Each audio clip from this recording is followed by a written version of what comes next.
എവിടെ പോയി വാപ്പിമാരും കൂടി? ഇവനൊരു ചെരുപ്പ് വാങ്ങാൻ വേണ്ടി പോയതാണ്. ചെരുപ്പ് മാത്രമല്ലല്ലോ, കവർ നല്ല കനത്തിലാണല്ലോ.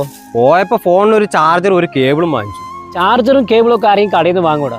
ഇതൊക്കെ ഓൺലൈനിൽ നിന്ന് വാങ്ങിച്ചോളത്, പകുതി വിലക്ക് കിട്ടും നിനക്ക്. ഏയ് അങ്ങനെയൊന്നും വേണ്ട. നാടിനൊരു ആപത്ത് വന്നാൽ ഈ കടക്കാരൊക്കെ തന്നെ ഉണ്ടാവുള്ളൂ. എല്ലെങ്കിലും നിന്നോടൊന്നും പറഞ്ഞിട്ട് കാര്യമില്ല. ശരിയെന്നാ വൈകിട്ട് കാണാം. ആ ശരി.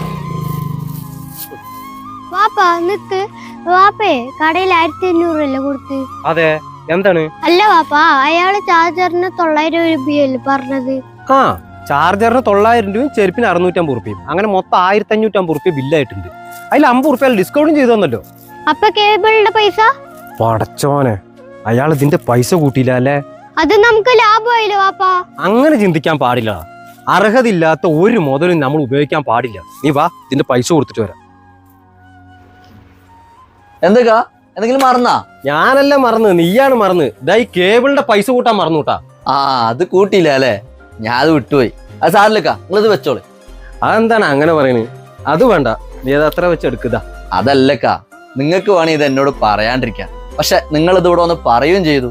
അത് മാത്രമല്ല, ഈ ഒരു സത്യസന്ധത നിങ്ങളുടെ മകനിക്കും കൂടെ നിങ്ങൾ കാണിച്ചു കൊടുത്തിരിക്കുകയാണ്. അതെ, ഈ തലമുറകൾ കണ്ടു വളരേണ്ട നിങ്ങളെപ്പോലെയുള്ള നല്ല ആളുകളിലൂടെയാണ്.